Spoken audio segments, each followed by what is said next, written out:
디모데 전후서, 오늘 우리가 이 디모데 전서를 읽었는데요. 이 디모데 전후서는 사도 바울이 가장 아끼는 제자 디모데에게 주는 교훈으로 되어 있습니다. 본문 말씀은 그 가운데 일부로 잘못된 가르침을 경계하면서 삶에서 무엇이 정말 중요한 것인지 일깨워주고 있는 그런 내용입니다. 이 디모데 전후서가 과연 바울의 친서인가 하는 점에 관해서는 많은 논란이 있습니다. 친서라기보다는 바울의 가르침을 계승한 그 후대 교회의 교훈을 담고 있는 편지다, 이렇게 이해하는 것이 일반적인 통설입니다. 특별히 이 디모데 전후서는 교회가 조직화해가는 국면에서 조직화한 공동체로서 교회의 질서를 유지하고자 하는 관심이 깊게 배어 있습니다. 바로 그 점에서 이 서신은 급진적인 복음의 의미를 설파한 바울의 입장과는 분명히 그 성격을 달리합니다. 그럼에도 이 서신은 사도 바울의 가르침과는 전혀 다른 어떤 것을 가르친 것이 아니라 그 핵심에서 연결되어 있다는 것을 보여주고 있습니다. 오늘 우리가 읽은 이 본문 말씀 자체가 그 두 가지 측면을 동시에 보여주고 있습니다. 오늘 말씀의 첫 대목은 잘못된 가르침을 경계하고 있습니다. 마지막 때에 몇몇 사람들은 믿음에서 떠나 속이는 영과 악마의 교훈을 따를 것입니다. 여기서 말하는 마지막 때라는 것은 초기 그리스도인들의 종말 의식을 나타냅니다.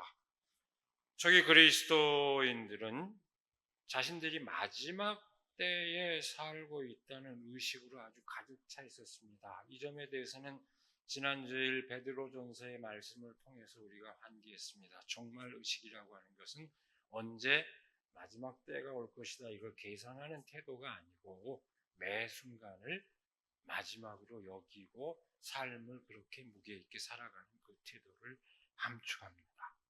그만큼 삶의 의미를 깊이 새겼다는 것을 뜻합니다. 그 마지막 때에 속이는 영과 악마의 교훈을 따르는 사람들이 있을 것이라고 경계합니다. 여러분, 이 표현을 보면은 이 잘못된 가르침을 얼마나 통렬하게 비판하는지 잘 알 수 있습니다. 이쯤 되면은 그 잘못된 가르침이 굉장히 무시무시한 가르침이구나 할 정도로 뭐라고 그랬습니까? 속이는 영과 악마의 교훈을 따르는 사람들이라고 이렇게 아주 심하게 표현하고 있습니다.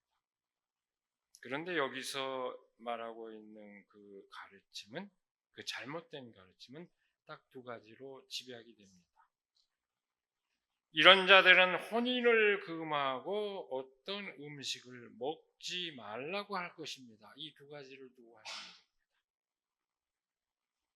속이는 영과 악마의 교훈이라고 말한 것 치고는 그렇게 무시무시한 가르침은 아닙니다. 이걸 두고 그렇게 극단적인 언어로 경계를 표해야 했던 까닭이 뭘까요? 서신은 이를 두고 이렇게 말합니다. 그러한 교훈은 그 양심에 낙인 찍힌 거짓말쟁이의 속임수에서 나오는 것입니다. 양심에 낙인 찍혔다, 화인이 찍혔다, 그런 얘기인데 아마 이 말은 우리 그 통상적인 우리말 어법에서 가장 쉽게 이해할 수 있는 표현을 든다면 양심에 털났다, 이렇게 이해하면 가장 쉽게 이해할 겁니다. 그러니까 무슨 얘기냐? 양심이 없다는 얘기죠. 이런 가르침을 가르치는 사람이 양심이 없다는 얘기입니다. 그리고 다시 말하자면은 동기 자체가 사악하다, 이렇게 심한 말로 비판하고 있는 거예요. 이걸 가르치는 사람들은 동기 자체가 사악하다. 암만 우리가 생각해도 이게 그렇게 심한 가르침인가 하는데, 그 가르침의 밑바탕이 되는 마음 그 자체가 굉장히 위험한 것이다 하는 것을 함축하고 있습니다. 다시 한번 생각해 보십시오. 결혼하지 말라, 음식을 가려 먹어라, 이 가르침이 그렇게 심한 그 질타를 받아야 할 가르침일까요? 근데 어째서 우리가 상식적으로 생각할 때 그렇게 질타를 받아야 할 만한 그렇게 심각한 가르침이 아닌 것 같은데 그렇게 심하게 질타를 받았을까요? 한마디로 얘기하자면 이건 금욕주의적 가르침 아닙니까? 어떤 면에서는 일반인과 종교인을 구별시켜주는, 가장 분명하게 구별해주는 금욕주의적인 가르침입니다. 바로 그 점에서 가장 종교적인 가르침이라고 할 수 있습니다. 통상적으로 이해할 때. 흔히 종교적 가르침은 비단 결혼 문제나 음식에 관한 그 문제만이 아니라 여러 가지 금기사항을 갖고 있습니다. 이런 걸 해서는 안 된다, 저런 걸 해서는 안 된다 하는 금기사항을 갖고 있습니다. 그런 여러 금기사항 가운데 일부로 지금 결혼과 음식에 관한 문제가 이 서신에서 쟁점이 되고 있습니다. 그것은 당대 사람들이 일종의 거룩함의 징표로 그 문제에 매여 있었기 때문입니다. 어떤 상황에서 그랬을까요? 영적인 구원을 추구하는 많은 이들이 육의 재생산 자체를 금기시했습니다. 우리는 영적인 구원을 추구하기 때문에 육은 하찮은 것이고 육이 끊임없이 재생산되는 것은 막아야 된다, 이렇게 생각하는 사람들이 있었습니다. 그러니 어떻게 되겠습니까? 성행이나 그런 입장에 따르면 성행이나 결혼은 금기사항이 됩니다. 끊임없이 육을 재생산할 뿐인 그걸 위해서 애쓸 필요 없다, 이런 믿음이 형성이 된 것입니다. 음식을 가려 먹는 것도 마찬가지입니다. 육체의 즐거움을 위해서, 육체의 건강을 위해서 이것을 막 이것저것 다 먹는 것, 이건 경건치 못한 것으로 여겼습니다. 이런 믿음을 갖고 있는 사람들. 그래서 이들은 구약의 그 율법이 규정한 음식 금기상을 철저하게 따르고 지켰습니다. 여러분 다시 한번 생각해 보십시오. 어떤 면에서 일리 있는 삶의 방식이요, 종교적 생활 방식입니다. 오늘날도 많은 사람들이 그렇게 지킵니다. 근데 다시 또 묻지만, 상식적으로 볼 때 가장 종교적인 성격을 갖고 있는 것으로 보이는 그 가르침이 어째서 그렇게 심하게 비판을 받아야 됐을까요? 이 서신에서는 어째서 그렇게 심한 말로 그런 가르침이 문제라고 이렇게 얘기할까요? 여기에 오늘 본문 말씀을 이해하는 중요한 초점이 있습니다. 여러분, 그 이유를 생각하는데 제가 도마복음서의 한 구절, 우리 교회에서 2번이나 공부를 했지요. 수요일에 2번이나 했는데 도마복음서의 한 구절을 떠올리면서 제가 인용을 하겠습니다. 도마복음서 14절은 이렇게 되어 있습니다. 여러분이 금식을 하면 여러분은 여러분 스스로에게 죄를 가져올 것입니다. 여러분이 기도를 하면 여러분은 정죄를 받을 것입니다. 여러분이 구제를 하면 여러분은 여러분의 영을 해치게 될 것입니다. 놀라운 얘기 아닙니까? 우리가 종교에서 가르치는 중요한 덕목들이 지향인데 그것이 돈을 망가뜨린다, 다 이렇게 얘기합니다. 이 말씀의 뜻이 뭘까요? 신앙을 추구하는 데서 가장 중요하게 생각하는 것들이 갖는 함정을 일깨워주는 말씀으로서 끊임없이 우리가 깊이 새겨야 할 그런 경고입니다. 그 의미가 뭘까요? 먹어야 하느니 말아야 하느니 하는 것을 따지는 것 자체가 자유롭지 못한 상태로서 이미 죄에 사로잡혀 있는 상태를 말한다는 것을 의미합니다. 그러니까 기도는 진정한 내면의 성찰이 되어야 되는데 그렇게 기도를 드리는 것이 아니라 남들 앞에서 내가 제대로 기도했을까? 그러게 기도했을까? 이걸 의식하는 것 자체가 죄의식을 불러일으키는 것을 얘기합니다. 정말 진솔하게 하나님한테 기도 드리면 그거였는데 제대로 했나 안 했나 라고 생각하는 것 자체가 죄의식에 매여 있는 상태라는 것을 꼬집습니다. 그 다음에 구제에 관해서 얘기했죠. 구제는 고귀한 행위입니다. 그러나 그것은 근본적으로 삶의 관계를 개선시키지는 못합니다. 내가 누군가를 도와주는 것이 삶의 관계를 개선시키지 못합니다. 나아가 그 행위를 하는 사람으로 하여금 구제를 할 때 행위를 하는 사람은 어떻습니까? 항상 우월감에 빠집니다. 나는 이렇게 누군가를 도울 수 있는 사람이야. 이런 우월감에 빠지게 돼 있습니다. 그런 점에서 그 구제 행위 자체가 사람의 영혼을 해친다는 것입니다. 마음에 없는 종교 행위, 진정성이 없는 거칠애 뿐인, 크게 얘기하자면 그런 종교 행위를 질타하는 말씀입니다. 또 골로새서는 이렇게 말합니다. 골로새서 그 2장에 보면은요 이렇게 되어 있습니다. 2장 20절에서 23절을 보면은 여러분은 그리스도와 함께 죽어서 세상의 유치한 원리에서 떠났는데 어찌하여 아직도 이 세상에 속하여 사는 것과 같이 규정에 얽매여 있습니까? 붙잡지도 말아라, 맛보지도 말아라, 건드리지도 말아라 하니 웬 말입니까? 이런 것들은 다 한때 쓰다가 없어지는 것으로 사람의 규정과 교훈을 따르는 것입니다. 이런 것들은 꾸며낸 경건과 겸손과 몸을 학대하는 데는 지혜를 나타내 보이지만 육체의 욕망을 억제하는 데는 아무런 유익이 없습니다.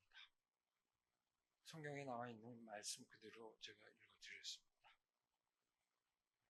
꾸며낸 경건이 육체의 욕망을 억제하는데 아무런 유익이 없다고 질타합니다. 꾸며낸 경건이라고 아주 신랄하게 그런 표현을 쓰고 있습니다.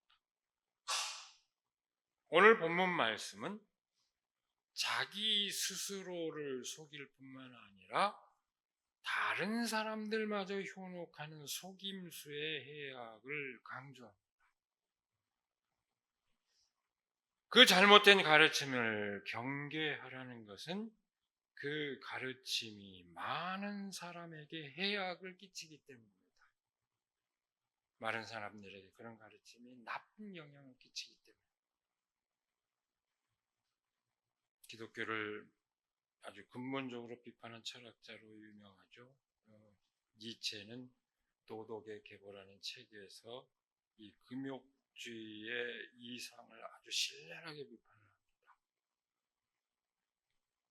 금욕주의의 이상이 특별히 성직자에게는 권력 추구의 가장 좋은 도구요, 권력에 대한 최상의 면허증이라고 이렇게 얘기를 합니다. 금욕을 함으로써 남들의 존경을 받고 그렇게 해서 권력의 최상의 정점에 올라가는 가장 유력한 도구가 바로 이거다라고 니체는 지적을 꼬집습니다. 그러나 그것은 허무의 의지며 삶에 대한 혐오이며 삶의 가장 근본적인 전제들에 대한 반역이다라고 니체는 얘기합니다.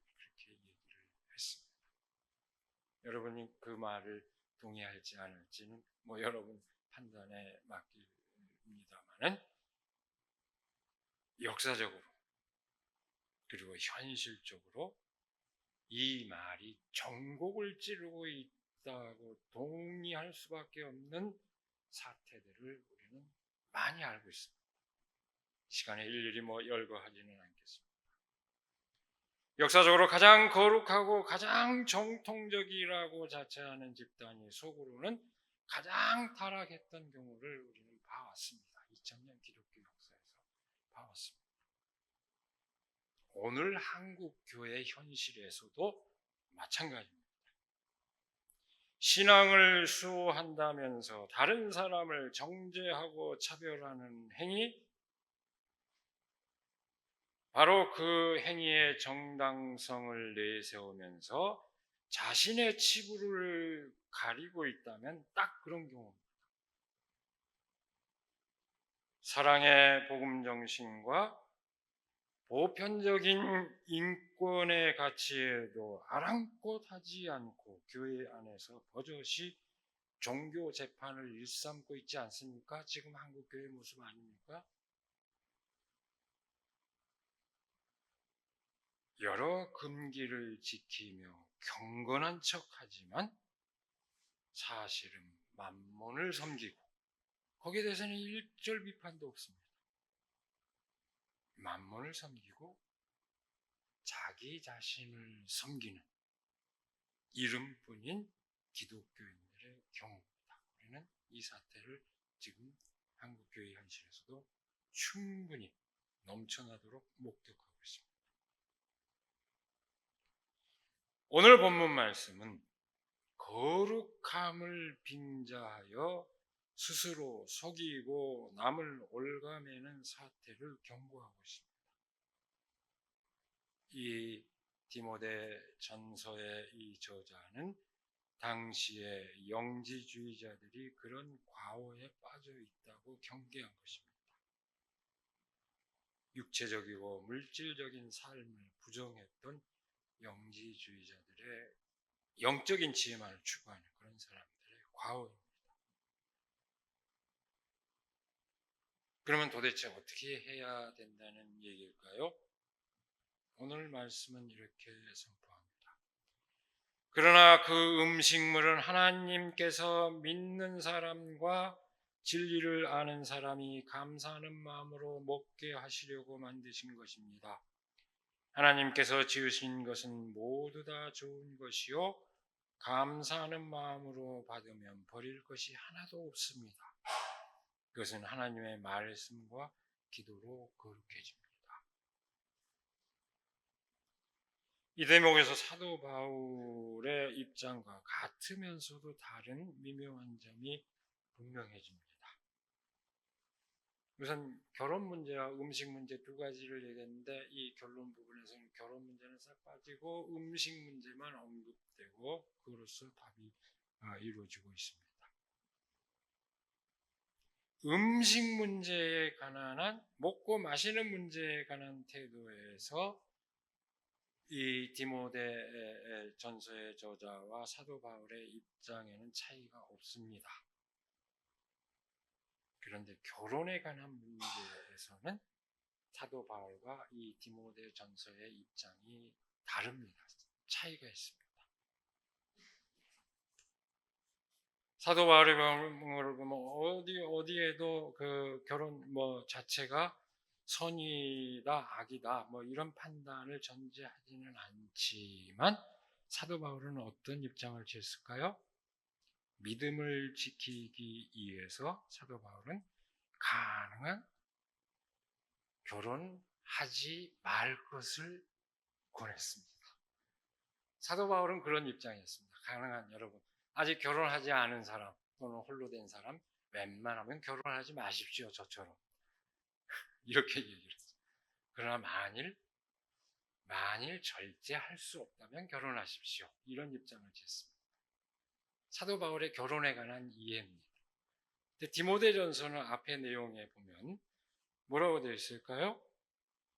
디모데 전서의 저자는 가능하면 결혼하십시오. 심지어는 뭐라고? 웬만하면 사도 바울은 웬만하면 하지 마십시오. 디모데 웬만하면 하십시오.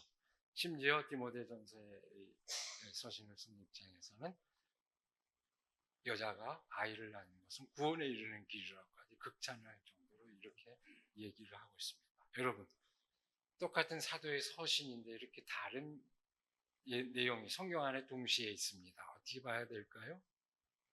이런 것은 전부 상대적인 어떤 윤리라고 하는 것을 우리는 이 자체를 통해서 알 수 있습니다.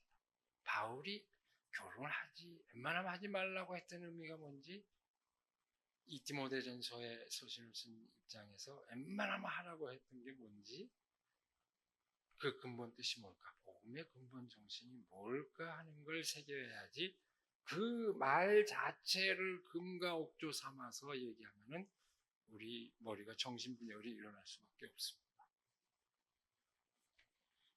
어쨌든 이 디모데 전서를 쓴 이 저자는 그 미묘한 차이를 알고 있었기 때문에 결혼 문제는 살짝 접어둔 겁니다. 그래서 접어두고 사도 바울과 전혀 입장의 차이가 없는 음식 문제를 갖고 결론을 내리고 있습니다. 그것을 들어서 이 얘기에도 충분히 얘기할 수 있기 때문입니다. 바로 여기에 초기 그리스도교의 공통된 가르침의 핵심이 있습니다.